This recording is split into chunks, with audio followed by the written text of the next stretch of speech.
मरम्मत कार्य चालू था और असुविधा के लिए जो खेत था है उसे महाभारत को माध्यम बनाकर, भैया जा रहे हो क्या? जोर से आई तो इधर से निकलो, ये पटा के ही आ जाते हैं। कोई जरूरी था कि इतनी जल्दी आ जाएगी?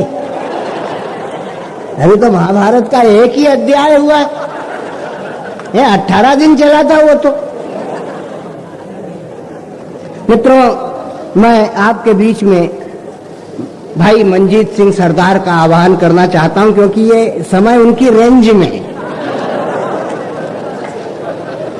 है। सरदारों का 12 बजे की बड़ा महत्व है। रहता हूं मैं जलाल में 12 बजे के बाद और आना हमारी टाल में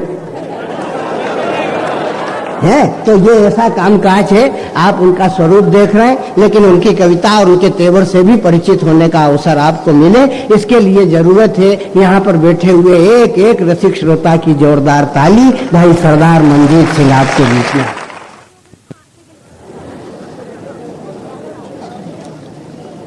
गणपति जी को नमन करता हूं, मां सरस्वती के चरणों में प्रणाम करता हूं और आप सबकी उपस्थिति को नमस्कार करता हूं। दादा बात बता रहे थे 12 बजे के महत्व की, तो वाकई महत्व तो है।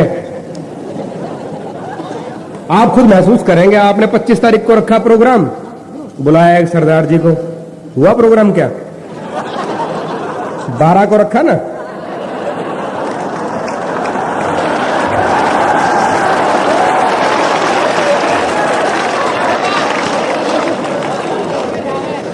हाँ, तो अगली बार ख्याल रख लेना। एक बात याद रखना है कि ये गिनती जो है उल्टी शुरू हुई है। पहले 13 थी, अब 12 हुई, अब मैं 11 को बुलाऊंगा। वो दादा आप तो जब भी बुलाएंगे तो हमारे तो 12 ही बजे रहेंगे, तय बात है। क्योंकि देश में कोई ऐसा कवि नहीं है जो आदरणीय दादा सत्तन जी के सामने टिक सके। तो जो आप कहेंगे हमें तो स्वीकार्य है, लेकिन स्थिति जो है वो रहती है ऐसी ही। अब वो कह रहे थे कि साहब कवि भी है और सरदार है, और ये कह रहे थे, पहले बात कर रहे थे। होता है साहब, पहले पहले किसी को कहे कोई देखे किसी सरदार जी को, तो हमारे वरील साहब कहा करते थे कि पहले पहले किसी सरदार जी को कोई देखता तो सोचता कि ट्रक ड्राइवर होगा।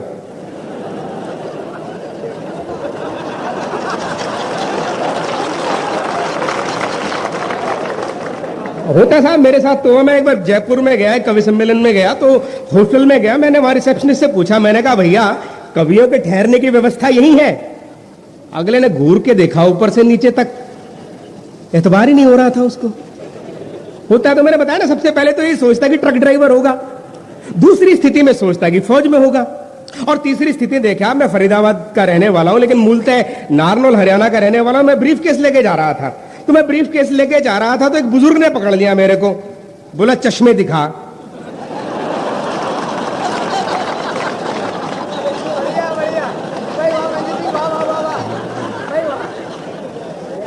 बोला चश्मे देखा आप, चौथी स्थिति देखे आप? मैंने कहा बाबा मैं चश्मे नहीं बेचता हूं। चौथी स्थिति देखे आप? मैंने कहा चश्मे नहीं बेचता हूं। बोला रहने दे, पिछले साल तेरे से तो खरीदे थे। अब अगले को ये नहीं पता कि मंजीत सिंह से खरीदे थे कि मनमोहन सिंह से खरीदे थे।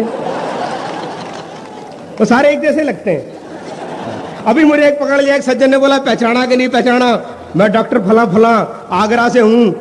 मैं कहा मैंने तो पहचाना नहीं। अब वो कोई आगरा के कवि होंगे सरदार जी, उनको मेरे में ढूंढ रहे थे वो, तो मुझे लगा वाकई आगरा के ही हैं।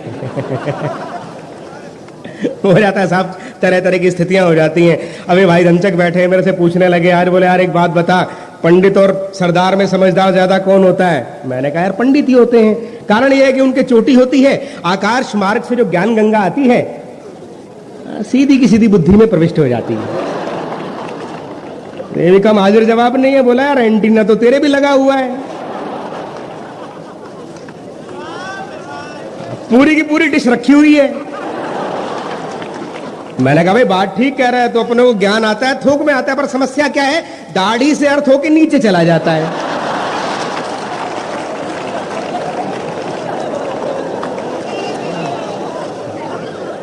लेकिन अर्थिंग वर्थिंग की गुंजाइश नहीं है, लकड़ी का मंच है। और दोस्तों ये बात तो हास्य की थी, ईमानदारी की बात तो ये है कि जब किसी सरदार की बुद्धि अर्थ होके खेतों में पहुंचती है तो वहां फसलें लहला उठती हैं।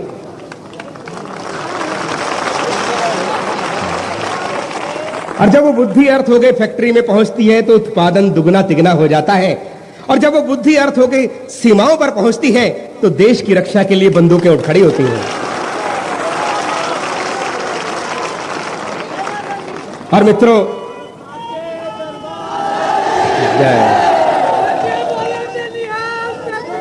साल से अब पता नहीं लगा ना कि क्या बोल गया।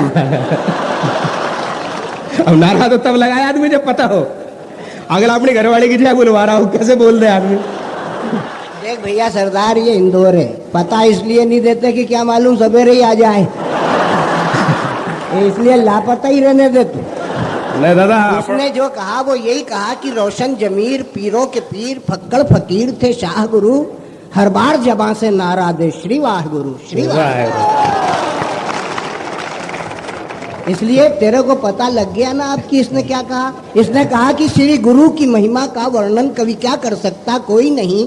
करतार सत्य करतार को क्या अर्पण कर सकता, कोई नहीं। शंकर गणेश शारदा शेष दर्पण धर सकता, कोई नहीं।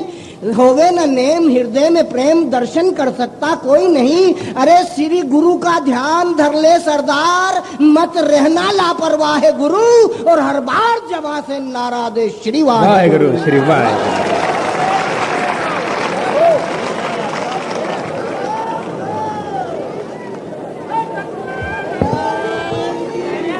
मगारिया प्रसाद पंजीरी प्रकाश भैया से किया नहीं।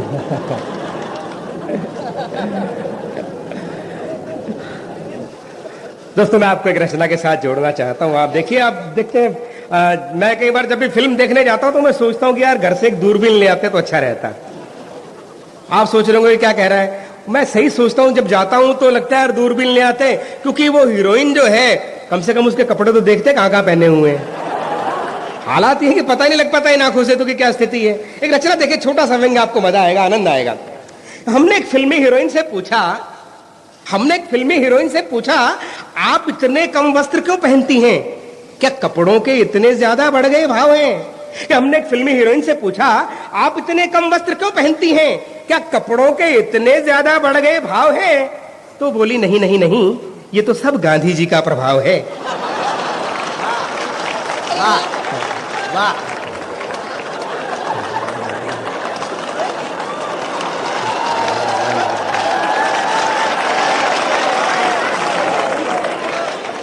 वो बोली नहीं नहीं नहीं, ये तो सब गांधी जी का प्रभाव है, और हम तो उनकी शिक्षाओं को और अधिक फैला रही हैं। हम तो उनकी शिक्षाओं को और अधिक फैला रही हैं। नंगों की सहानुभूति में वो सिर्फ धोती पहना करते थे।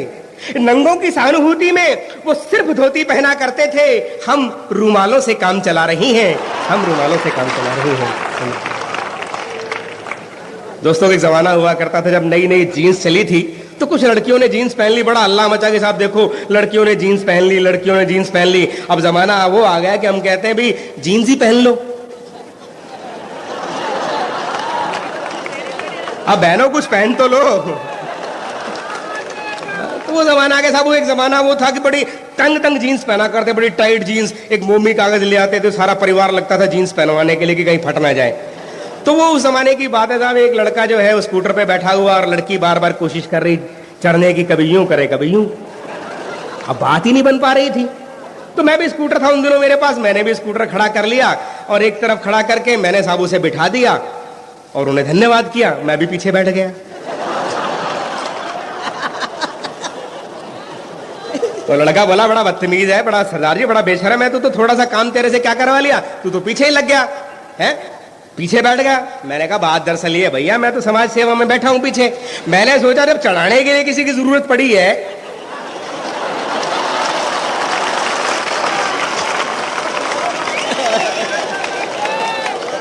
हाँ। दोस्तों, हाँ क्या कह रहे हैं भैया?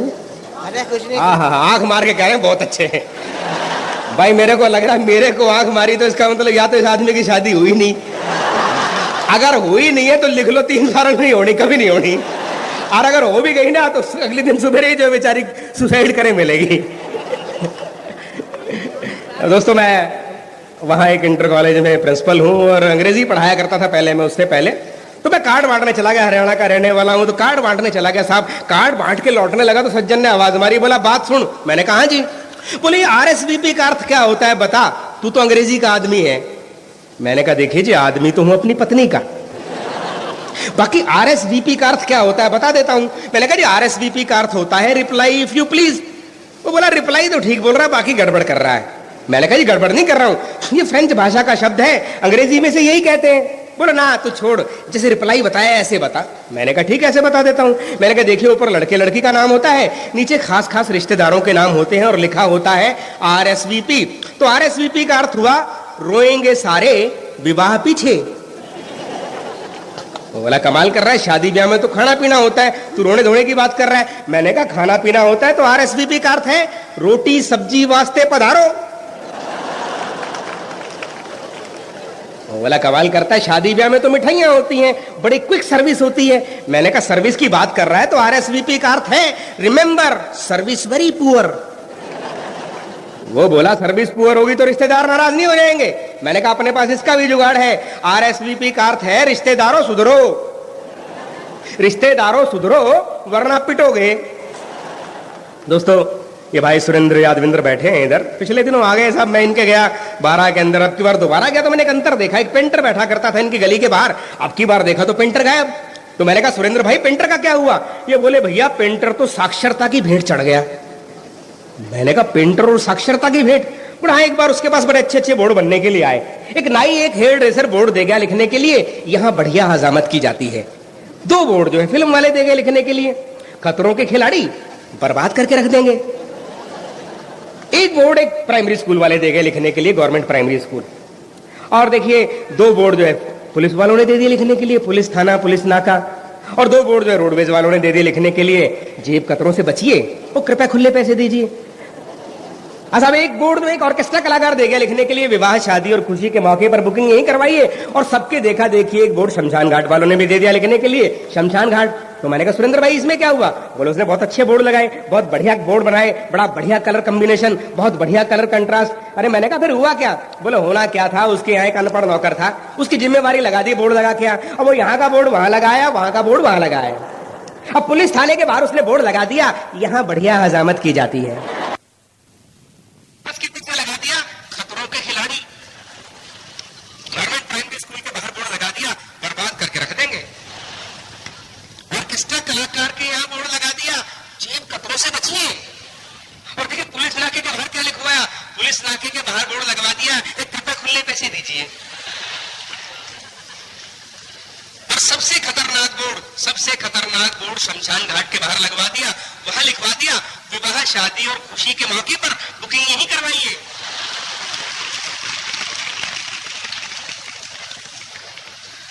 दोस्तों मैं आपको एक रचना के साथ जोड़ना चाहता हूं। हम जितने लोग बैठे हैं हिंदी के सेवक हैं, हिंदी की बात करते हैं, लेकिन मेरा मानना यह है कि जो हिंदी के कट्टर समर्थक हैं वो सबसे कट्टर विरोधी हैं हिंदी के। उन्होंने हिंदी को इतनी संस्कृतनिष्ठ, इतनी जटिल और इतनी दुरूह बना दिया है कि जिस भाषा में सुबह से लेकर रात तक हम बातचीत करते हैं, जब उसको पढ़ने बैठते हैं तो लगता नहीं कि अपनी भाषा है, लगता है कुछ और पढ़ रहे हैं। आपने देखा होगा एक जमाना था जब आग लग जाती थी, जो लोग कहते थे कि सब पानी में डालिए, कंबल में लपेटते थे, ये करते थे वो करते थे। और रिसर्च के बाद पता लगा कि आग जो है लगे कहीं तो सबसे पहले पानी डालिए।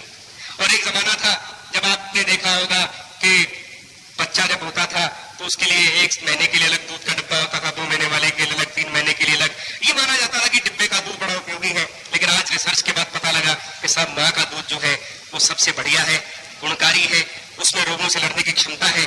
और 25 साल लगे इस बात को पता लगाने में कि माँ का दूध जो है सर्वश्रेष्ठ है। और मेरे ख्याल जो प्रचलन हमारे देश में अंग्रेजी का हो रहा है, अगले 25 साल लग जाएंगे जब हमें पता लगेगा कि माँ का दूध ही नहीं, माँ की भाषा सर्वश्रेष्ठ है, उसका कोई मुकाबला नहीं कर सकता, दुनिया की कोई भाषा उसका मुकाबला नहीं कर सकती। तो आप घबराइए मत कि मैं वो ज्ञान की कविता सुनाने जा रहा हूं, आपको हास्य के साथ लेते लेते और पहुंचाऊंगा ऐसी मंजिल तक आप मानेंगे कि भाषा की समस्या का समाधान कहां है। आप चलिए मेरे साथ यात्रा कीजिए कविता के साथ, आपको आनंद आएगा, मजा आएगा। आखिरकार हमने हिंदी के कट्टर समर्थकों की बात मान ली और अगले ही दिन से अंग्रेजी और उर्दू के शब्दों का हिंदी में घालमेल न करने की ठान ली। तो सुबह उठते ही हमने नेत्र स्थित, नासिका चिपटित, नेत्र दोष निवारक पारदर्शक यंत्र अर्थात चश्मा अपनी आंखों पर लगाया। शुद्ध हिंदी में चश्मे को यही कहते हैं। वहां मेरे मित्र का बेटा आ गया, बोला जी चश्मे से बड़ा परेशान हूं। मैंने कहा क्या बात हो गई? बोले जी जब चश्मा लगा लेता हूं तो लड़कियां मेरी तरफ नहीं देखती हैं। अरे मैंने कहा फेंक दे चश्मे को, तोड़ दे। बोले जी फिर लड़कियां नहीं दिखती हैं। बड़ी टेक्निकल समस्या। तो मेरे मित्र के बेटे ने जो है कहा पापा मेरी आंखें टेस्ट करवा दीजिए, मुझे दूर का नहीं दिखता है। अगला टेस्ट करवाने की बजाय पकड़ के छत पे ले गया। बोला देख दिख रहा है? बच्चा बोला जी दिख रहा है। बोला क्या है? तो सूरज है। बोला और कितनी दूर देखेगा?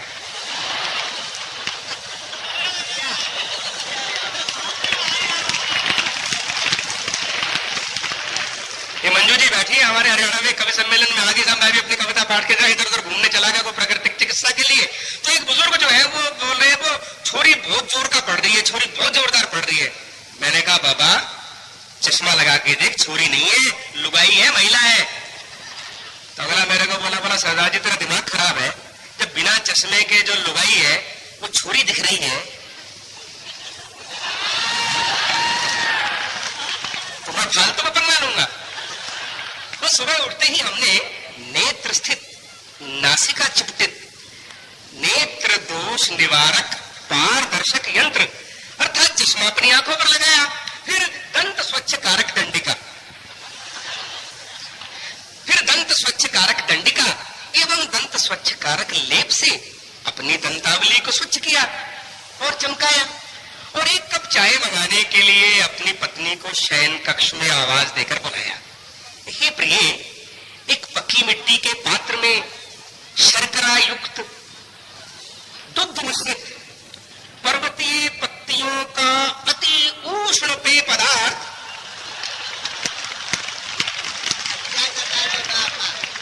प्रेषित कर दो मेरी रानी। एक पक्की मिट्टी के पात्र में शर्करा युक्त दुग्ध मिश्रित पर्वतीय पत्तियों का अति उष्ण पेय पदार्थ प्रेषित कर दो मेरी रानी। तो बोले सुबह सुबह शुरू हो गए। अच्छा ये बताओ, ये नई कविता सुना रहे हो या कहानी? आप शुद्ध हिंदी में बोलने की सौगंध ले रखी थी, इसलिए कुछ काम ध्वनि से तो कुछ संकेतों से निपटाए और दिल्ली जाने के लिए एक त्रिचक्रीय वाहन अर्थात रिक्शा में बैठकर हम वाहन गमनागमन स्थल तक आए। तो भाई लाल सिंह गुर्जर बैठे थे। बोले लेट कैसे हो गया? तो शुद्ध हिंदी में बताना था। तो मैंने इन्हें बताया हमारी त्रिचक्रीय वाहिनी के अग्र चक्र में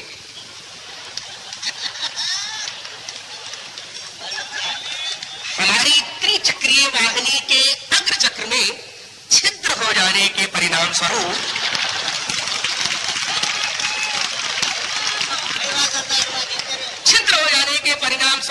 समूचा पवन उत्सर्जित हो गया था।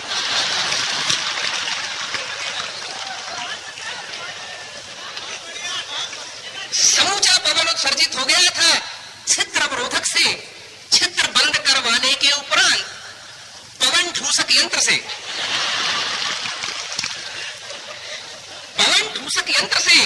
उसमें पुनः पवन प्रविष्ट करवाई।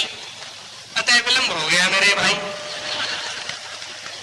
कंडक्टर को देखते ही हमने उससे कहा, संवाहक महोदय, इंद्रप्रस्थ नगरी प्रस्थान करने हेतु एक समुचित मूल्य का वैधानिक यात्रा पत्र हमें तुरंत सुलभ करवाइए। एक समुचित मूल्य का वैधानिक यात्रा पत्र हमें तुरंत सुलभ करवाइए। कंडक्टर ठेठ हरियाणवी था। सीटी बजा के ड्राइवर से बोला, दिल्ली की बस में गलत रूट की सवारी चढ़ रही है, दिल्ली की बस में गलत रूट की सवारी चढ़ रही है, जरा ब्रेक मार के इसने उतरिए। तो हमने कहा, महोदय वाहन मत रोकिए, जहां आप कह रहे हैं हमें वहीं है जाना, जहां आप कह रहे हैं हमें वहीं है जाना। तो बोला तू आगरे क्यों नहीं चला जाता? वो बोला तू आगरे क्यों नहीं चला जाता, वही है मशहूर पागल खाना। तो साहब थोड़ी देर बाद जैसे ही हमारे पास बैठे एक यात्री ने सिगरेट सुलगाकर उसका कश लगाया, हमने शोर मचाकर तुरंत कंडक्टर को बुलाया। हमने कहा, संवाहक महोदय, यह व्यक्ति श्वेत धूम्रपान दंडिका का अनाधिकृत दहन करके इसका अवांछित धूम्र हमारी नासिका पर छोड़ रहा है। ये परिवहन नियमावली के विरुद्ध है, हमारे मौलिक अधिकारों का हनन है। इस प्रकार ये व्यक्ति संविधान के मूल ढांचे को ही तोड़ रहा है। तो कंडक्टर बोला रहा, बैठ जा बैठ जा। इसने कौन सा गौरी मिसाइल की पूंछ में आग लगा दी? कंडक्टर बोला रे बैठ जा बैठ जा, इसने कौन सा गौरी मिसाइल की पूंछ में आग लगा दी? एक सिगरेट ही तो सुलगाई से। और इतना शोर तो अमेरिकन टावर के टूटने पे भी नहीं मचा, जितनी आए तो वह तने थोड़े से धूमे पे मचाई से। उसे दिल्ली पहुंचकर हमने एक रिक्शा वाले को जिलाधिकारी निवास समीप स्थित सामुदायिक केंद्र पहुंचाने के लिए बतलाया। वो 2-4 लोगों से पूछ पाछ के हमसे सीधा टकराया। बोला तुम्हें कम्युनिटी सेंटर जाना है, सीधे सीधे भी तो बता सकते थे।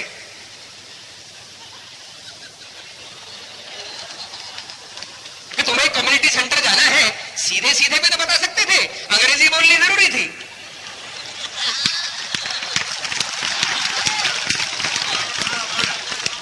तुम्हें कम्युनिटी सेंटर जाना है, सीधे सीधे भी तो बता सकते थे, अंग्रेजी बोलनी जरूरी थी, हिंदी में भी तो बता सकते थे।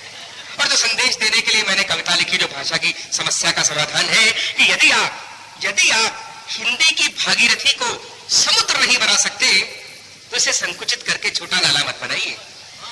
कि यदि आप हिंदी की भागीरथी को समुद्र नहीं बना सकते तो इसे संकुचित करके छोटा नाला मत बनाइए। इसमें संस्कृत और उर्दू की अलकनंदा और यमुना को मिलने दीजिए। अंग्रेजी जैसे छोटे झरनों पर भी बांध मत बनाइए। मन कर रहा था बजा दो ताली वाली, और क्या दिक्कत है? अंग्रेजी जैसे छोटे झरनों पर भी बांध मत बनाइए, क्योंकि सैकड़ों नदियों और नालों के मिलने के बाद ही भागीरथी पवित्र गंगा बन पाई है। सैकड़ों नदियों और नालों के मिलने के बाद ही भागीरथी पवित्र गंगा बन पाई है। और हमने दूसरी भाषाओं की शब्द रूपी नदियों को हिंदी की भागीरथी में मिलने से रोका है। इसीलिए हिंदी आज तक हिंदी रही है। जन जन की पवित्र हिंदुस्तानी गंगा नहीं बन पाई है, जन जन की पवित्र।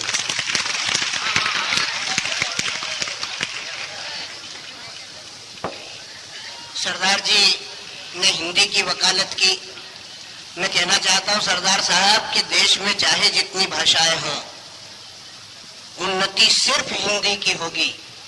चांद पर रूस जाए चाहे अमेरिका, पहली गुमटी किसी सिंधी की होगी।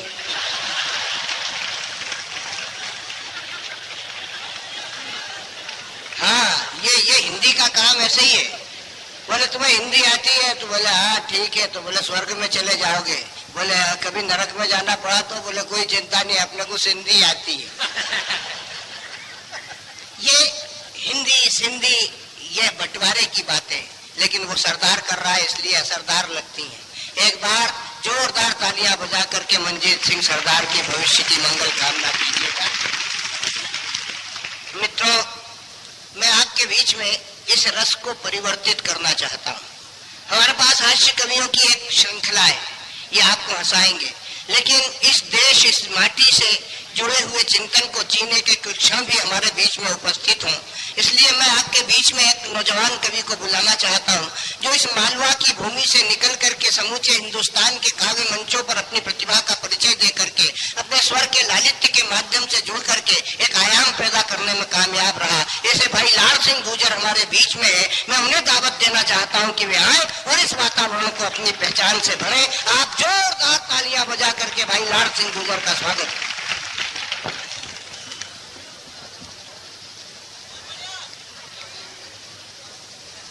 सरदार जी ने बहुत बढ़िया तरीके से राष्ट्रभक्ति की बात भी कही। सरदार निश्चित रूप से असरदार साबित हुए हैं। मैं उन्हें और उनके काव्य के प्रति उनकी निष्ठा को प्रणाम करता हूं। श्रद्धेय गुरुवर सत्तन जी संचालन कर रहे हैं। इस कवि सम्मेलन की शुरुआत मंजू जी ने सरस्वती वंदना से की है और सरस्वती वंदना के दौरान ही आतंकवादी उग्रवादियों का संहार करने का मां से वर मांगा था। मैं वहीं से अपनी बात शुरू करता हूं। मेरी बड़ी बहन मंजू जी, मैं 4 पंक्तियां आप तक पहुंचाता हूं। आपके सदन में 4 पंक्तियों का एक प्रस्ताव रखता हूं। मुझे विश्वास है मेरे प्रस्ताव का आप समर्थन करेंगे। जितने पुलिस के जवान सुरक्षा के अधिकारी यहाँ बैठे हैं उन तक 4 पंक्तियों में निवेदन पहुंचाता हूँ। मेरा विश्वास है मेरा निवेदन आपको अच्छा लगेगा। सीधे सीधे आपसे कविता की भाषा में जुड़ने का प्रयास करता हूँ। देखिएगा कि उग्रवादियों को अब जेलों में न डाले जाएं, उनके संग क्रूरतम व्यवहार करना चाहिए। उग्रवादियों को सीधे जेलों में न डाले जाएं, उनके संग क्रूरतम व्यवहार करना चाहिए, क्योंकि कल कोई उनको फिरौती में न मांग बैठे, इस बात का भी तो विचार करना चाहिए। अपहरण और उसके बाद फिरौती में उनके आतंकवादियों के साथियों को छोड़ने की परंपरा हमारे देश में काफी फली फूली कि उग्रवादियों को सीधे जेलों में न डाले जाएं, उनके संग क्रूरतम व्यवहार करना चाहिए, कल कोई इनको फिरौती में न मांग बैठे, इस बात का भी तो विचार करना चाहिए। डर रहेगा बांस तो बजेगी नहीं बांसुरी भी, मेरी एक राय को स्वीकार लेना चाहिए। अरे देशद्रोहियों को कैद खाने न ले जाते हुए मुठभेड़ में ही गोली मार देना चाहिए, मुठभेड़ में ही गोली मार देना चाहिए, मुठभेड़ में ही गोली। देश के प्रधानमंत्री एक सरदार हैं, 4 पंक्तियां आप सबकी ओर से देश के प्रधानमंत्री को पहुंचाना चाहता हूं। जाने दो ऐसे लोग तो उठ के जाएंगे, बीच में उनकी समस्याएं हैं। हाँ, इतनी वीरता की बात सहन नहीं हो रही है। हाँ, और अब आप जल्दी से निकल जाने दो, नहीं तो फिर हाँ जी, 4 पंक्तियां और शायद आपको अच्छी लगेंगी। हमारे हिंदुस्तान की जेलों में सैकड़ों ऐसे आतंकवादी बंद हैं जिन पर देशद्रोह का मुकदमा चलाने के लिए सरकार को सबूत नहीं मिल रहे। उनको जेलों में वीआईपी ट्रीटमेंट दिया जा रहा है, शायद सरकार को फिर इंतजार है किसी विमान के अपहरण का। 4 पंक्तियों में एक समस्या का समाधान आप तक पहुंचाता हूं, आपको बात अच्छी लगेगी, सच्ची लगेगी, पंक्तियां आप तक पहुंचेंगी। कि देश के गद्दार जो भी जेलों में पड़े हैं, उनके देशद्रोही रक्त को निचोड़ देना चाहिए। देश के गद्दार जो भी जेलों में पड़े हैं, उनके देशद्रोही रक्त को निचोड़ देना चाहिए। अपनी ही जननी की आन पे जो उठती वो ऐसी शर्महीन आंखें फोड़ देना चाहिए। देश के गद्दार जो भी जेलों में पड़े हैं, उनके देशद्रोही रक्त को निचोड़ देना चाहिए। अपनी ही जननी की आन पे जो उठती वो ऐसी शर्महीन आंखें फोड़ देना चाहिए। और एकता को खतरा हो जिनके जहर से भी ऐसे जहरीले दांत तोड़ देना चाहिए। की धमकी से जो काबू उठे, ऐसे कायरों को कुर्सी छोड़ देना चाहिए, ऐसे कायरों को कुर्सी छोड़ देना चाहिए, ऐसे कायरों को कुर्सी। लेकिन मित्रों, एक पीड़ा इस कदर चुभती है, जो लोग कुर्सी पाने के लिए, कुर्सी पर चिपके रहने के लिए एक अदने से चंदन तस्कर पर 5 करोड़ का इनाम घोषित कर दे और उसे जंगल में सुरक्षित रखे, उनसे क्या उम्मीद करें कि वो कुर्सी छोड़ देंगे। 4 पंक्तियां पीड़ा की आपके बीच में पढ़ता हूं, मेरी पंक्तियां आप तक पहुंचेंगी, विश्वास है, सुनिएगा। क्या कविता कहानी छंद गीतों में सुना था, कभी चंदनों के बीच पाया जाता काला नाग है। हमने तो बरसों से कहानियों में पढ़ा था कि चंदनों के जंगल में जो रहता है वो निश्चित रूप से विषधर होता है। पंक्तियां आप तक पहुंचेगी, विश्वास के साथ पंक्तियां आप तक पहुंचाता हूं। कि कविता कहानी छंद गीतों में सुना था, कभी चंदनों के बीच पाया जाता काला नाग है। आज राजधानियों की जंगलों से 60 गांठ बगुलों की टोली का सरदार कोई काग है। अरे बुझाने वालों की मुट्ठी में ही तो बारूद रखा, साफ लगता कि ये लगाई हुई आग है। अरे 2 मुख्यमंत्री एक तस्कर से हार गए, लोकतंत्र की छवि पे बदनुमा दाग है, लोकतंत्र की छवि पे बदनुमा दाग है। और 4 पंक्तियां मेरी व्यक्तिगत परेशानी। श्रद्धेय गुरुवर सत्तन जी संचालन कर रहे हैं। पिछले दिनों कर्नाटक के प्रोग्राम में जाने का अवसर मिला। बेंगलोर के टाउन हॉल में जब संचालक महोदय ने मुझे कविता पाठ करने के लिए आवाज दी, तो एक टिप्पणी की मुझ पर, वो टिप्पणी मैं आपके सामने प्रकट करना चाहता हूं। मेरी पीड़ा उस टिप्पणी के साथ आप तक पहुंचेगी। टिप्पणी ये थी कि लाड़ सिंह गुर्जर नाम के कवि को कविता पाठ करने के लिए बुला रहा हूं, जो वीरस की कविताएं सुनाता है और उस प्रदेश से आया है जहां हिजड़े भी विधायक होते हैं। हाँ जी, लोकतंत्र के इतिहास में मध्य प्रदेश ऐसा गौरवशाली प्रदेश है जिसने शबनम मौसी को चुन करके भोपाल पहुंचाया और एक नया पृष्ठ जोड़ा लोकतंत्र के इतिहास में। श्रद्धेय सोनकर जी बैठे हैं, गुरुवर सत्तन जी बैठे हैं। जब यह टिप्पणी लाड़ सिंह गुर्जर के कान तक पहुंची तो पीड़ा तो मुझे भी, लेकिन शर्मिंदगी महसूस नहीं हुई। शर्मिंदगी साहब इसलिए महसूस नहीं हुई, आप तो व्यापारिक नगरी के लोग हैं, मध्य प्रदेश की औद्योगिक राजधानी है। शर्मिंदगी मुझे इसलिए नहीं हुई कि शबनम मौसी चुनाव जीती थी, जनता ने वोट देकर के उन्हें भोपाल पहुंचाया था, वो किसी आतंकवादी के सहयोग से, उग्रवादी संगठन के सहयोग से भोपाल नहीं पहुंची थी।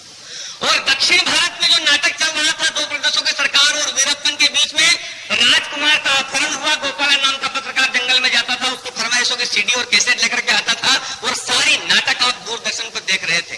शबनम मौसी को विधायक बनने पर मुझे इसलिए भी शर्मिंदगी महसूस नहीं हुई कि वो जैसी थी, जो भी थी, उजागर थी। बहुत सारे ऐसे भी थे, हाँ, जो थे तो बड़े बजाओ, बाद में निकले वैसे ही। गुरुजी एक किस्सा याद आ रहा है।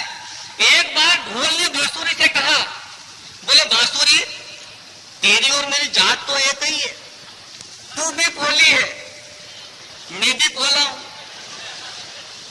तू भी बजती है, मैं भी बजता हूं, लेकिन एक मोटा अंतर तेरे और मेरे बीच में यह है कि लोग तुझे बड़े प्रेम से होंठ पे रख के बजाते हैं, पुचकारते हैं और मुझे बेरहमी से पीटते हैं। तो बांसुरी ने बोला कि मेरे भाई ढोल, निश्चित रूप से तेरी और मेरी जात एक है, तू भी पोला, मैं भी पोली, तू भी बजता है, मैं भी बजती हूँ, लेकिन तेरे में और मेरे में मौलिक रूप से अंतर यह है कि मैंने अपने अंदर की पोल को इन 7 सुरों के माध्यम से उजागर कर रखा है और तूने अपने अंदर के पोल को इस मरे हुए चमड़े से ढकने की कोशिश की, इसलिए तू पीटता है और मैं प्यार पाती हूँ, मैं मोहब्बत पाती हूँ। शबनम मौसी बेचारी जैसी थी वैसी थी, बाकी दूसरे लोगों ने लपेटने की कोशिश की थी, इसलिए निपट गए। 4 पंक्तियां पढ़ता हूं साहब। जब शबनम मौसी को लेकर के टिप्पणी की, आप सब सुदिश होता है, मैंने 4 पंक्तियों में आपके प्रदेश की बात रखने का प्रयास किया। बात अच्छी लगेगी, सच्ची लगेगी, निवेदन देखना कि नए दौर में ये नए बदलाव आए, आरती उतर रही चोरों के दलाल की, जैसा नाटक वह चल रहा था कि नए दौर में ये नए बदलाव आए, आरती उतर रही चोरों के दलाल की, मंत्री संतरी हाथ पर हाथ धरे बैठे रहे, भेंट वार्ताएं रोज होती थी गोपाल की। तो मंच की महज चंद पंक्तियां न मानो इन्हें चर्चा है आज हर चौराहे चौपाल की। अरे तमिलनाडु कर्नाटक के मुख्यमंत्रियों से हमें शबनम मौसी अच्छी लगती भोपाल की, शबनम मौसी अच्छी लगती भोपाल की, शबनम। क्योंकि एक गीत की कुछ पंक्तियां पहुंचाने का प्रयास करता हूं। भाई नरेंद्र बंजारा मंच पर है और मेरे अच्छे आत्मीय मित्र हैं, मुंबई से आए हैं, वे उसकी कविता पढ़ता है। मैं एक गीत की कुछ पंक्तियां आप तक पहुंचाकर अपना धर्म निवारण चाहता हूं। पंक्तियां आप तक पहुंचेगी ऐसा विश्वास है। पूरी सत्ता बदल गई, 3 राज्यों में जो हुआ, केंद्र में जो हुआ, मुझे कुछ कहने की जरूरत नहीं, जितने बुद्धिजीवी श्रोता है उन तक मेरी पंक्तियां पहुंचेगी, निवेदन आप तक पहुंचा सुने कि देश की दशा को देखा द्रग हुए नम, देश की दशा को देखा द्रग हुए नम, लिखने के वास्ते उठाई जो कलम, लेखनी भी आज विकराल हो गई, शाही भी गुस्से में सुर्खलाल हो गई। बोली रुक जाओ एक शब्द न लिखो, झूठ मूठ गाते मंचों पे भी न दिखो, लिखना है तो संसद की सफाई पे लिखो, रूबिया पे नहीं पन्ना धाई पे लिखो, रूबिया पे नहीं पन्ना धाई पे लिखो। बेटी तो क्या इकलौता बेटा हो भले, बेटी तो क्या इकलौता बेटा हो भले, उसकी मौत पे भी आंख न भिगोना चाहिए, मातृभूमि से लगाओ हमें होना चाहिए, मातृभूमि से लगाओ हमें होना चाहिए। और पंक्तियां आप तक पहुंचेंगी कि माना धर्मधारियों के सिर पे ताज नहीं है, माना आज कोई धर्मराज नहीं है, धर्मधारियों के सिर पे ताज नहीं है, आसानी से कोई कुर्सी देता नहीं है, दुर्योधन से कम यहाँ के नेता नहीं है। तो न्याय मर रहा है, नीति विधवा हो रही, सत्ता भी मजदूर जैसे बंधुआ हो रही, सत्य बोलने वालों को जेल हो रही, और कुर्सी चंद गुंडों की रखेल हो रही, कुर्सी चंद गुंडों की रखेल हो रही, कुर्सी चंद गुंडों की रखेल हो रही। तो भूतों की भरमार हो रही है देश में, करना हमें कोई जादू टोना चाहिए, मातृभूमि से लगाव हमें होना चाहिए। और पंक्तियां देखना कि अपने पराये पहचानते नहीं, ये अपने पराये पहचानते नहीं, सच्चाई बताते हैं तो मानते नहीं, नेताओं को चिंता 10 वोटों की यहाँ, किसको न लुभाती गड्डी नोटों की यहाँ। हमने जो लिखे ये झूठे बात नहीं है, देश के कवि है कोई बात नहीं है, खोटी लगती बात जो खरी है आज तो, अरे आस्तीन सांपों से भरी है आज तो, आस्तीन सांपों से भरी है आज तो। आने वाली पीढ़ियां धिक्कारेगी हमें, आने वाली पीढ़ियां धिक्कारेगी हमें, बाद में बबूल नहीं बोलना चाहिए, मातृभूमि से लगाव हमें होना चाहिए। पंक्तियां सुनना कि मुस्लिम हो ईसाई हो या सिख हो भले, मुस्लिम हो ईसाई हो या सिख हो भले, गाय गाए वंदे मातरम साथ में चले, जिन्ना को भी यहाँ से भगाया कब था, जिन्ना को भी यहाँ से भगाया कब था, कह दे कोई क्या हमने मनाया कम था, पर दोगला लहू था दोगलाई कर गया, अपने ही भाई से बेवफाई कर गया, तो मुक्त कहाँ हो पाए हो पुरखों के पाप से।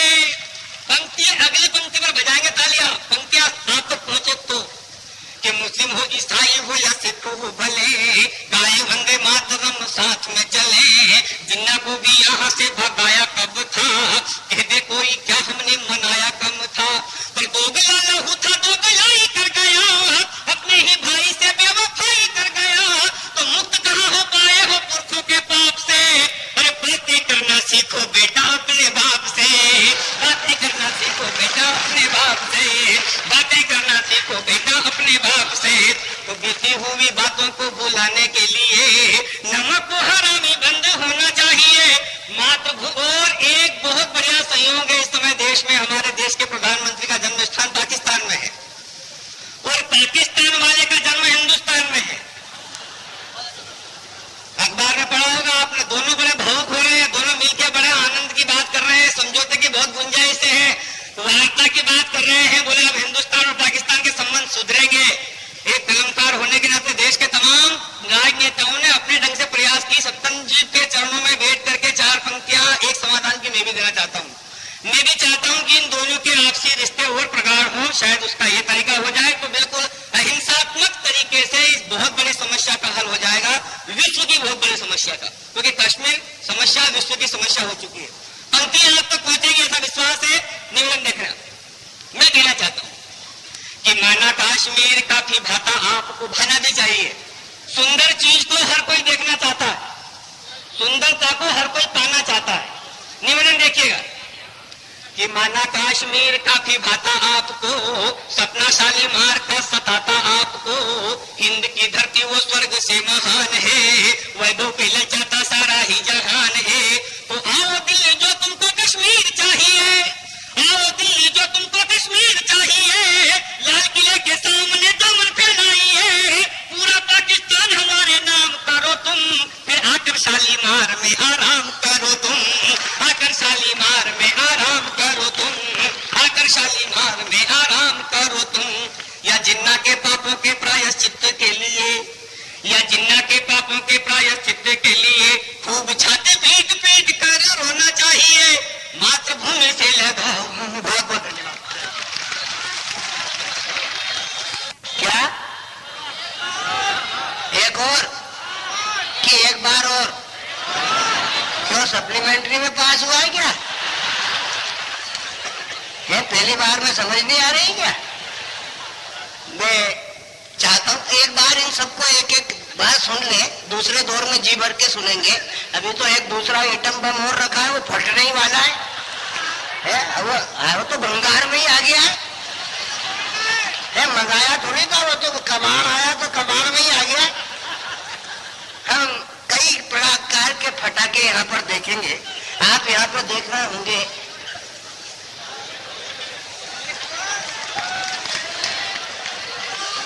अरे चलो, अभी मैं ही बेच रहा हूँ। वो मेरे कह रहा मूंगफली ले ले, या पहले मैं अपनी तो बेच लूं।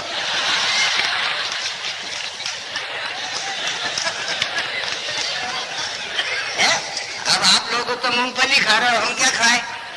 हम गम खा के ही जिंदगी चला रहे, क्योंकि गम जो ऐसी चीज है जो आदमी के जीवन में बहुत आवश्यक होती है। गोधन गजधन बाज धन सबे रतन धन खान, जब आवे संतोष धन तो सब धन धूल समा।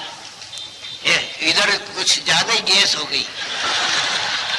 अभी भोपाल गैस त्रासदी से उभर ही नहीं है, 24 साल हो गए।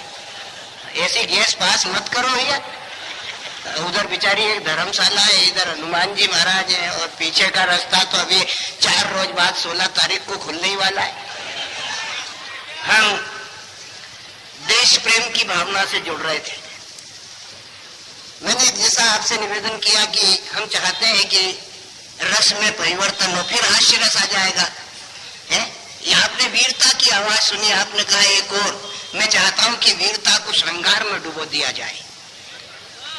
हमारे मंच पर दो दो देश की ख्यातनाम कवियत्रियां बैठी हैं। जिस पाकिस्तान के प्रसंग को लेकर के भी भाई लाड़ सिंह गुजर ने अपनी प्रतिक्रिया आपके बीच में व्यक्त की, पाकिस्तान की औकात क्या है? अरे अपने शहीद सैनिकों की शिनाख्त से ही वो मुकर गया।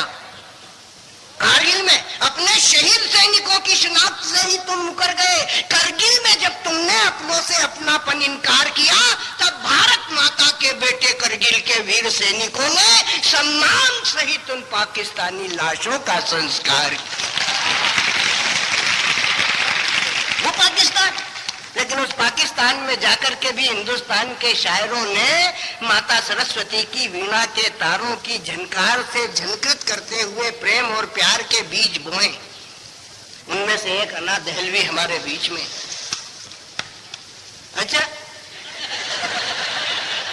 ये एक ही मतलब वो हमारी सुनी नहीं रहा, उसी को ही देख रहा। मतलब हम फोकट ही मेहनत कर रहे हैं।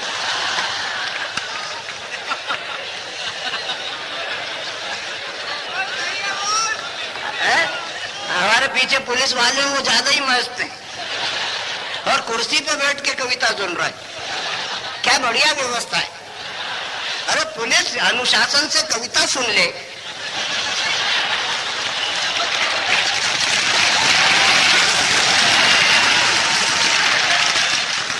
अरे जिस शहर की पुलिस अनुशासन के साथ कविता सुन ले, तब ऐसा लगता है कि जो गांधी जी का पुतला इनके ऑफिस के दरवाजे पर लट लेके खड़ा है ना, है हमारे शहर की आप देखो स्थिति। गांधी बाबा का जो पुतला है ना, वो लट लेके पुलिस अधीक्षक के दरवाजे पे खड़ा 24 घंटे निगरानी कर रहा है।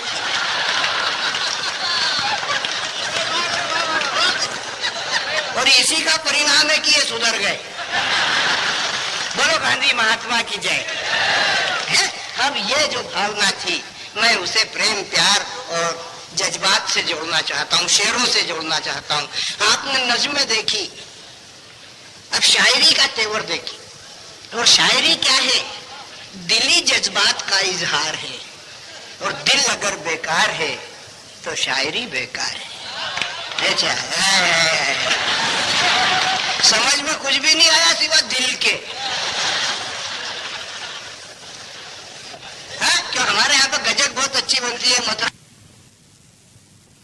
वो गजक अच्छी बनाते हैं, अपने हाथ से बनाते, मशीन की नहीं बनाते। गजक जो है गुड़ और तिल से बनती है, और जो गजल है वो दिमाग और दिल से बनती है। तो दिमाग और दिल से बनी हुई गजक की तरह आनंद देने वाली गजल जब आपके बीच में आती है तो एक आनंद सा बिखेर करके चली जाती है। और इस वक्त इस समय गजल की इसलिए जरूरियात है कि बिखरे हैं उनके चेहरे पे गेसू इधर उधर।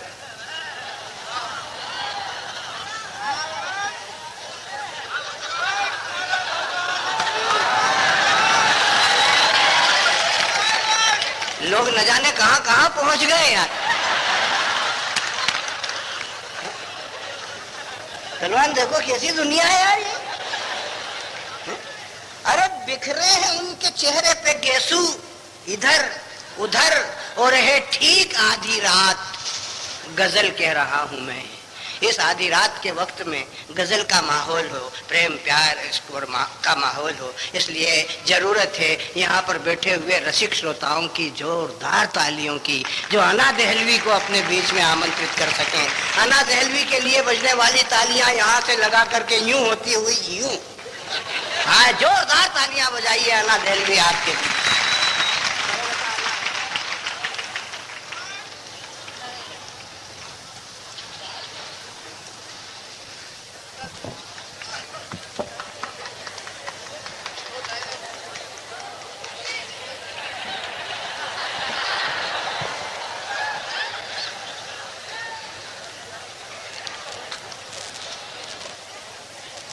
सबसे पहले बड़े अदब के साथ माँ शारदे को प्रणाम करती हूँ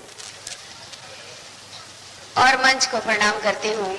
आप सभी चुलबुले और बहुत ही प्यारे श्रोताओं को प्रणाम करती हूँ।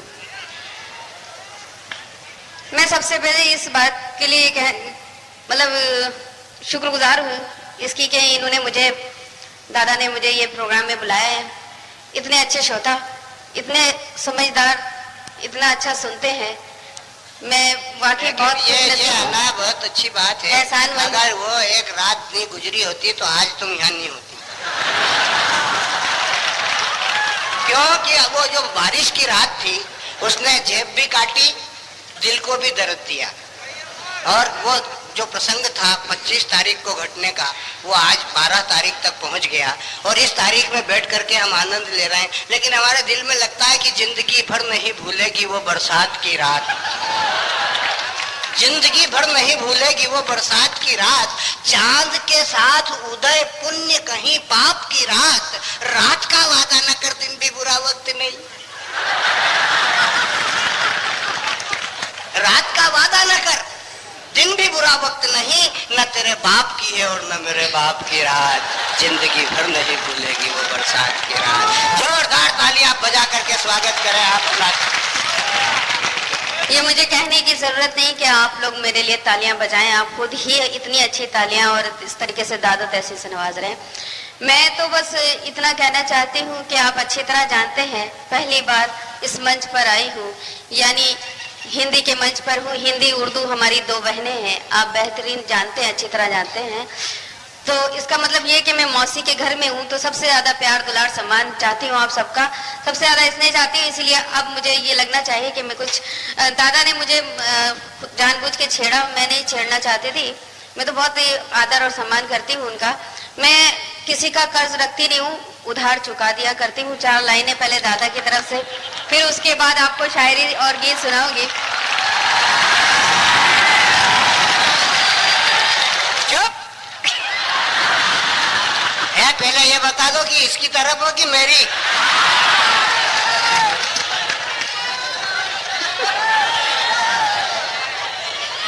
हाँ।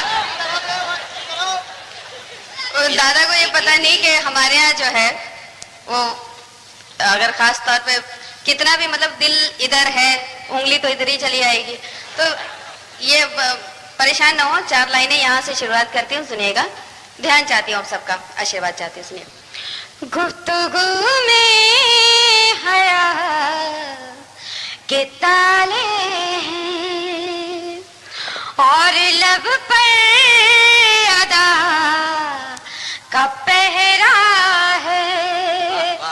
गुफ्तगू में हया के ताले हैं और लब पर अदा का पहरा है।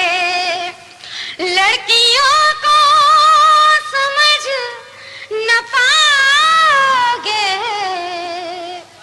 लड़कियों को समझ न पाओगे, ये समंदर बहुत ही गहरा है, ये समंदर। वाह वाह, मैं आप लोगों ने वाकई में जिंदा दिली का सबूत दिया।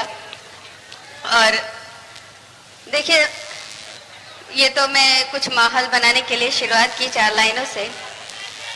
ये सच्ची बात है कि बड़ा आदर और करती हूँ मैं दादा का। मैं तो अब 4 लाइनें इसलिए पढ़ना चाहती हूँ। आपने देखा कि कई ऐसा है देवी कि मैंने एक कतरे में सैलाब की चिघाड़ सुनी, मैंने एक कतरे में सैलाब की चिघाड़ सुनी, मैंने गुंचों के दहन में भी जुबां देखी है, वो तड़फ जिसका सितारों ने किया था दावा, नन्हे से फूल के रेशे में रवा देखी है।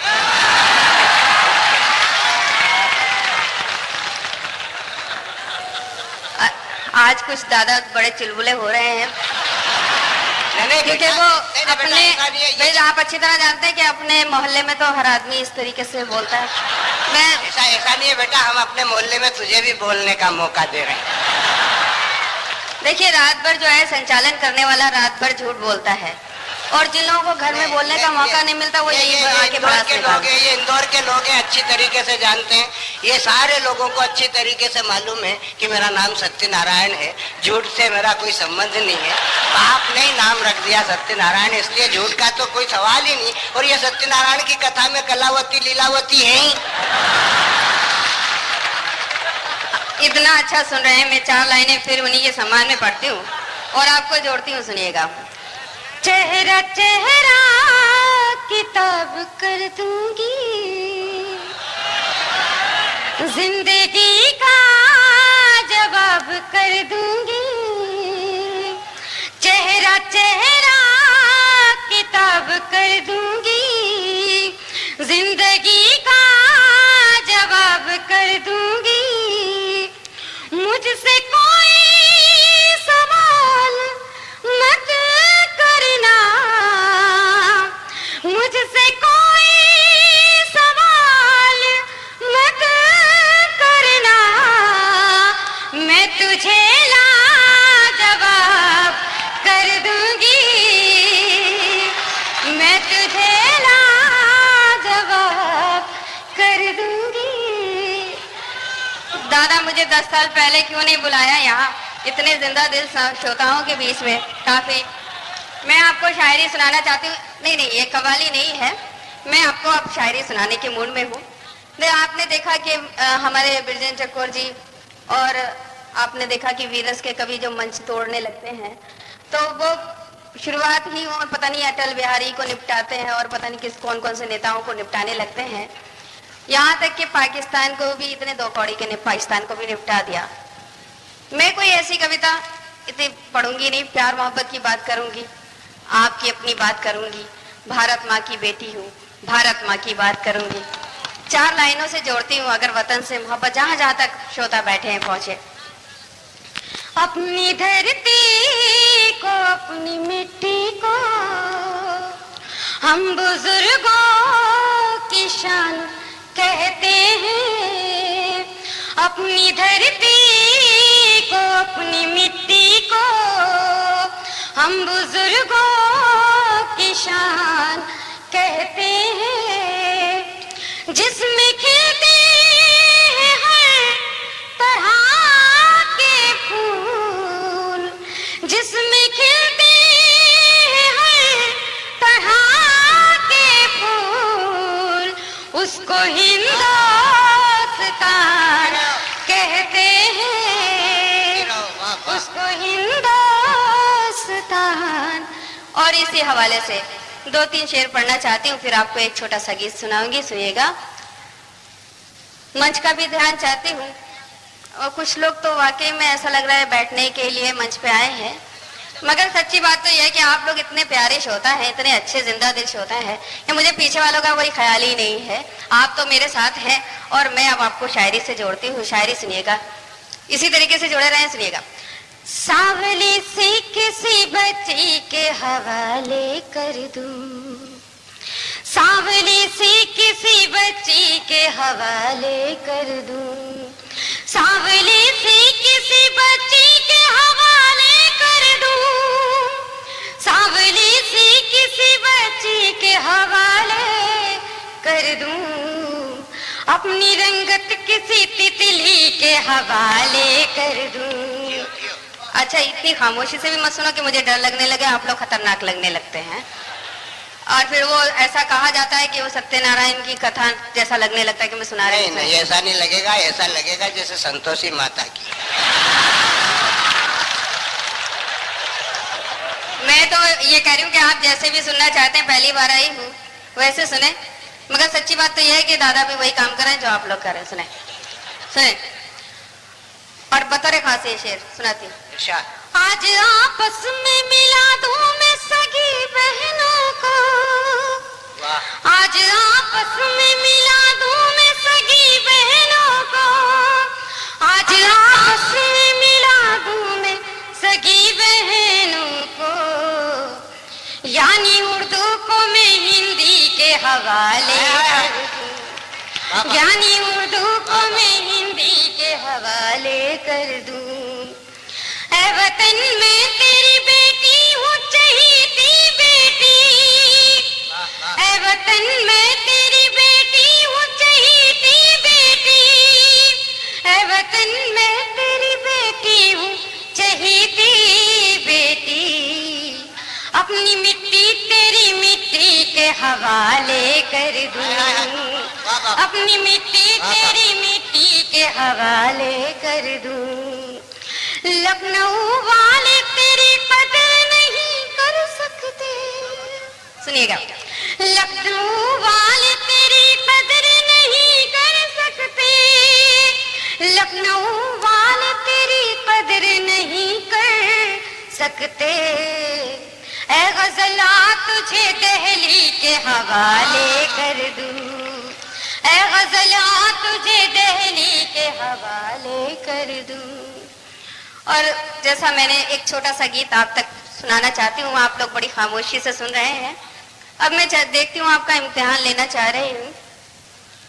ये गीत आप सभी नौजवानों तक पहुँचाती हूँ। बड़ी तादाद में नौजवान बैठे हैं, हमारे बुजुर्ग भी बैठे हैं, बड़े आदर के साथ सुनिएगा। मगर वाकई हिंदी कवि सम्मेलन में जो गीत जिस तरीके से सुना जाता है, जो माहौल दिया जाता है, मुझे बहुत अच्छा लगता है। आप मुझे माहौल देंगे तो मेरा मन लगेगा। सुनिएगा। मेरे दिल पर लिखा तूने प्यार, मेरे दिल पर लिखा तूने प्यार, मैं प्यार की किताब हो गई। मेरे दिल पर लिखा तूने प्यार, मैं प्यार की किताब हो गई। तूने खुलकर किया इकरार, ओ तूने खुलकर किया इकरार, मैं खिलकर गुलाब हो गई। मेरे दिल पर लिखा तूने प्यार, मैं प्यार की किताब हो गई। और बन सुनेगा।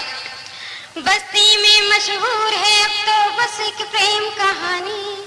ये हरे वाले पौधे को बैठा दो। बड़ा खराब लगता है कविता के बीच में या गीत के बीच में कोई खड़ा हो जाए, ऐसा लगता है अभी बीज डाला अभी उग गया। अरे वो और वो तो ऐसे ही पौधा लग रहा है, मूंगफली बेच रहा है। दादा अपनी तो बेचने दो पहले। अरे पर अब तो बिकी जाएगी, उसके बेचारे का क्या होएगा।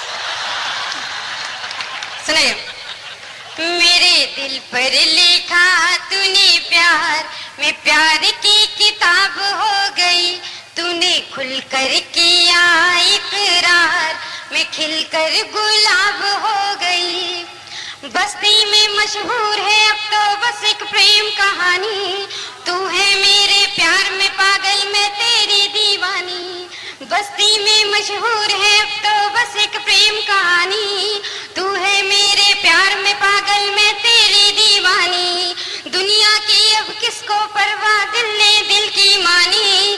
तेरे तन की धूप में मैंने मन की चादर तानी। मेरा पहले ही कब था जवाब, मैं और लाजवाब हो गई।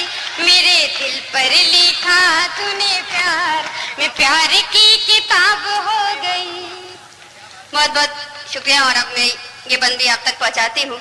हमारे बीच में मंच पे खास तौर पे ध्यान चाहती हूँ। अगर शायरी हो गई हो तो अब आप सब आशीर्वाद से नवाजें। दुनिया देखूं तो फूलों का मौसम, सोचूं तो जंगल थी। होठों पे मुस्कान सजी थी, रूह मगर घायल थी। देखूं तो फूलों का मौसम, सोचूं तो जंगल थी। होठों पे मुस्कान सजी थी, रूह मगर घायल थी। जिसके घुंघरू सब जख्मी थे, मैं ऐसी पायल थी। बरसों से जो बरसा नहीं, मैं एक ऐसा बादल थी। तूने होठों से जब छू लिया, मैं कीमती शराब हो गई। मेरे दिल पर लिखा। अच्छा, मतलब की बात तो सबको समझ में आती है, समझ आइए। बहुत अच्छी। मेरे दिल पर लिखा तूने प्यार, मैं प्यार की किताब हो गई। और आखिरी बंद पढ़ना चाहती, फिर आपसे इजाजत चाहूंगी। नौजवान बड़ी तादाद में है, मैं अपनी महबूबा का उस जहन में रखते हुए और खास तौर पे सुने ये बंद। और हमारे बुजुर्ग भी यहाँ बैठे हैं, अगर वो भूतपूर्व नौजवान बन के सुने तो उनको भी मजा आएगा इस बंद में। सुने। जुल्फे मेरी सावन भादो, आंखें हैं मैं खाना। मौसम मौसम बिखरा, मेरे रूप का ताना बाना। जुल्फे मेरी सावन भादो, आंखें हैं मैं खाना।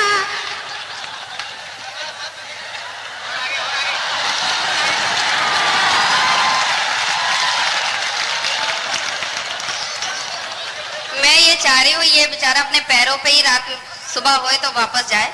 नहीं ऐसा कुछ नहीं है, उसने अपना काम बता दिया।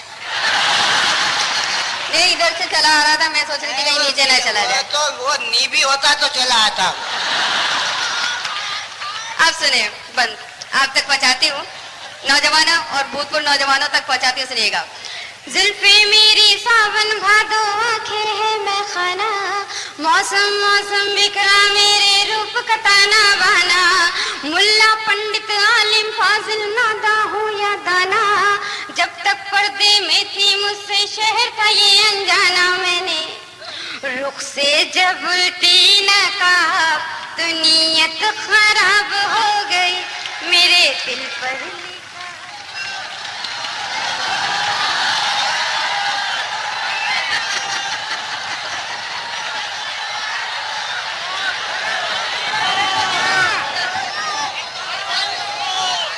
अरे चुप, मैं कह रहा हूँ ना, तेरे बुलाने से आएगी कि मेरे? ये आपके आनंद को मैं अच्छी तरीके से जानता हूँ और मैं उसे जाने नहीं दूंगा। मैं आपकी भी टेंडेंसी जानता हूँ, है? अगर वो रात भर ऐसी खड़ी रहे तो तुम यूं ही। अरे चुप रहे सियाराम, सवेरे लग जाएगा काम। आज पितरों का आखिरी दिन है। क्यों कह रहा है? ये कह रहे हमारे बाबा साहब जो बैठे बुड्ढे वो सब जवान होके सुने है? अरे इस लड़की को इतना नहीं मालूम कि अंगारे के ऊपर राखोड़ी जम जाए, इसका अर्थ ये थोड़ी कि आग नहीं है।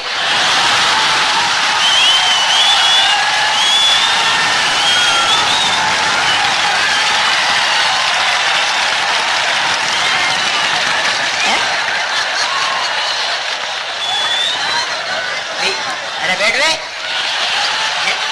अभी इसके कोर्स की बात ही नहीं है। ये अभी 6 माही की परीक्षा के योग्य भी नहीं है और वे वार्षिक परीक्षा दे रही है। इतना ऐसा लग रहा है कि होली का टेंट पर खड़ा हो रहा है। आप देखो कैसी कविता में कितना बड़ा जादू होता है, आदमी को कितनी कितनी तरंगायित कर देती है। अरे ये बूढ़ा है जिनको इन्होंने बाबा साहब कहा, अगर यही नहीं होते तो ये होते तो जो हम देख रहे हैं अब, वो हमारे बुजुर्ग देख गए न जाने कब।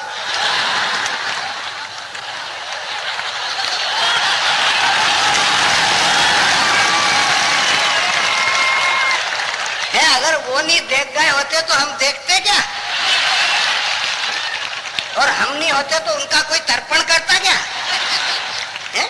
इसलिए हम आपको समझ रहे हैं, अच्छी तरीके से जानते हैं और बहुत अच्छी तरीके से आप भी सुन रहे हैं, अना भी सुनाना चाहती हैं। और इस सुनने सुनाने के बीच में मैं चाहूंगा, अब जैसे हमने इस लड़की को छेड़ दिया, ये हमारी बहन बेटियां हैं, बच्चियां हैं, साहित्य के मंच पर आती हैं। ये उर्दू की बेटी है, हिंदी के मंच पर है, मौसी के घर पर आई है। ज्यादा प्रेम प्यार लाड़ और दुलार इसे मिलना चाहिए, वो मिल रहा है। और उस मिलने के पीछे हमारी अंतर्मन की भावनाएं जो है उबल करके आ रही हैं। हम चाहते हैं कि हाँ ये प्यार की जो किताब हो गई हम पूरी पढ़ लें। कोई घंटे आधे घंटे में किताब पढ़ी जाती है। एक आध पैराग्राफ पढ़ लो बस।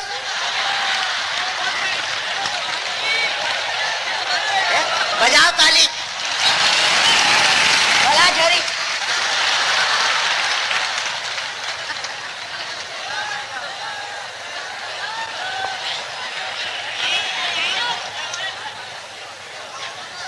मैं तो ये सोच रही हूँ आज दादा की खैरियत नहीं है, घर जाके पता नहीं इनका क्या हश्र होगा। बड़ी मोहब्बत आप लोगों ने जो दी है, मैं आप समा नहीं पा रही हूँ। इन मोहब्बतों को संभाल कर कहाँ लेके जाऊंगी समझ में नहीं आ रहा है कि आपको गीत सुनाऊं या गजल। आप मुझे मेरा साथ मैं गजल सुनाती हूँ। अच्छा क्या सुनोगे? इन दिनों मैंने क्या सुनोगे? हाँ वो तो एक कवि सम्मेलन में अभी ये मेरे साथ में थी, वहाँ किशनगढ़ में। वो सामने एक श्रोता बोले थे, बोले बहन जी कोई गजल सुनाइए। अन्ना बोली की जो मैंने अभी सुनाई थी वो गजल थी। तो बोले वो गजल थी? तो बोले वाह वाह। 4 लाइनें पढ़ना चाहती हूँ, सुनिएगा। मैं गजल के लिए माहौल बना रही हूँ, सुनिएगा। बैठ जाए। ये चाचा जी भी वहां से आ गए हैं। गजब यह है वो निगाहों से वार करते हैं। गजब यह है, असल में क्या है कि बुजुर्गों को बुजुर्ग कहो तो नाराज हो जाते हैं, जबकि हम लोग बड़ा आदर सम्मान करते हैं। नाराज होने की कोई बात ही नहीं है। गजब यह है वो निगाहों से वार करते हैं, वो मेरा दामने जा तार तार करते हैं। मैं क्या बताऊं, अना है दिलो जिगर जख्मी, वो एक तीर से कितने शिकार करते हैं, वो एक तीर से कितने शिकार करते हैं। और 4 लाइनें अब तक बजाते हैं। यहाँ चिराग जलाने की क्या जरूरत है, यहाँ चिराग जलाने की क्या जरूरत है, तुम्हारे हुस्न से चमका हुआ मजार हूं मैं, तबीर तीर और खंजर की क्या जरूरत है, तुम्हारी नजरों का मारा हुआ शिकार हूं।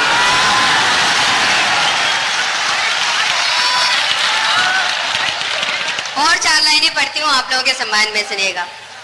तुमसे हम जुर्रते इजहार नहीं करते हैं, जैसा कि फरमाइश की गई, तुमसे हम जुर्रते इजहार नहीं करते हैं, कौन कहता है तुम्हें प्यार नहीं करते हैं, ये तो आदत है हमारी तुम्हें मालूम नहीं, हम किसी बात से इनकार नहीं करते हैं, हम किसी बात से इनकार। तुम्हारा प्यार जो चेहरे का नूर हो जाता, तुम्हारा प्यार, यार देखो शायरी सुनो, ये आनंद है शायरी का, ये कोई ठेकेबाजी नहीं है। आप देखो शायरी किस तरीके से उतर कर आती, तुम्हारा प्यार जो चेहरे का नूर हो जाता, तो दर्द जितना है दिल में सभी दूर हो जाता, उड़े ले जाती है साकी मगर खाली है अभी, तू जो मुस्काती तो पैमाना पूर हो जाता। और 4 लाइनें अब तक पहुंचाती हूँ, फिर वो गजल, इन दिनों मैंने कुछ नई गजल सुना कही है, वो आप तक मैं यहीं से चाहती हूँ कि यहाँ पहली बार पढ़ूं, इतने अच्छे श्रोता है, बहुत अच्छी शायरी सुन रहे हैं, पहली बार यहीं से शुरुआत करना चाहती हूँ, और शायद ये कामयाब हो गई तो पूरे वर्ल्ड में कामयाब हो जाए। मत 2 लाइनें सुने, आप सबका भी ध्यान चाहती सुनिए। ये आत्मा जो भटक रही है इसको बैठा, अरे निकल जाते यार, उसको आ रही निकल, मेरी गजल पे पाँव रख के चल रहा है। चल निकल जल्दी, अरे निकल, अरे निकल निकल जल्दी, हाँ चल हो गया, चल चल चल, जाने दे भैया जाने दे, जिसका टेम हो जाता है उसको जाना ही पड़ता। चल चल सुनिएगा, जिस तरीके से आपने प्यार दिया है मैं एक यहीं से पढ़ती हूँ, सुनिएगा। दिल के कागज को सजाने में बड़ी देर लगी, दिल के कागज को सजाने में बड़ी देर लगी, दिल के कागज को सजाने में बड़ी देर लगी, तेरी तस्वीर बनाने में बड़ी देर लगी, तेरी तस्वीर बनाने में बड़ी देर लगी। और आपने देखा होगा मीडिया ने एक कुछ मुद्दा उछाल रखा था, आरिफ और गुड़िया को लेकर, कोई ऐसा कोई खास मामला नहीं था, मगर मीडिया की मर्जी, और वो आसानी से ऐसे ही निपट सकता था। मैंने कुछ कहने की कोशिश की, आप तक पहुंचाती हूँ शेर में। अब किसी और के हाथों का मुकद्दर हूँ मैं, अब किसी और के हाथों का मुकद्दर हूँ मैं, अब किसी और के हाथों का मुकद्दर हूँ मैं, तुझको परदेस से आने में बड़ी देर लगी, तुझको परदेस से आने में बड़ी देर लगी, तेरी तस्वीर बनाने में बड़ी देर लगी। और नौजवान बैठे हैं, महसूस करें शेर। दिल की शाखों पे तेरी याद बने बैठे थे, दिल की शाखों पे तेरी याद बने बैठे थे, दिल की शाखों पे तेरी याद बने बैठे थे, उन परिंदों को उड़ाने में बड़ी देर लगी, उन परिंदों को उड़ाने में बड़ी देर लगी। और ये शेर सबसे खूबसूरत शेर है, मंच का ध्यान चाहती हूँ खास तौर पे। देख लेती हूँ मैं दीवार में चेहरा अपना, हमारी बहनें भी बैठी हैं वहां तक पहुंचे। देख लेती हूँ मैं दीवार में चेहरा अपना, देख लेती हूँ मैं दीवार में चेहरा अपना, तुमको आईना लगाने में बड़ी देर लगी, तुमको आईना लगाने में बड़ी देर लगी। और ये शेर भी सुने। उसने चुप रह के भी कह डाली कहानी सारी।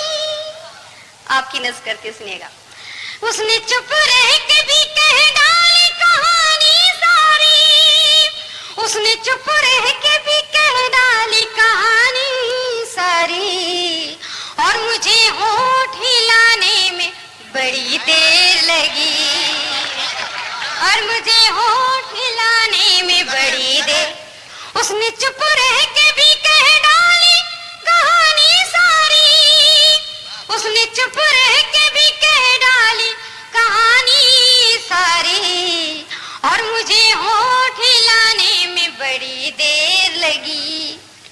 और ये शेर भी कच्ची उम्र में जब लड़की माँ से छुपकर छत पर जाती है और ये शेर महसूस करें, वो देखिए किस क्या कहने की कोशिश की है। आज तो छत से नजर ही नहीं आया सूरज। आज तो छत से नजर ही नहीं आया सूरज।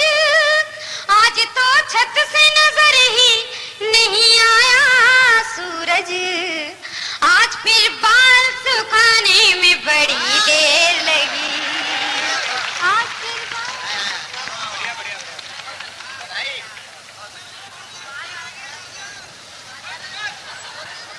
आज तो बड़ी देर से सूरज आया। बात प्रेम प्यार की थी और ये बहुत सारे लोगों ने श्रृंगार का गीत सुना। बाल सुखाने में बड़ी देर लगी तो वो निकल लिए।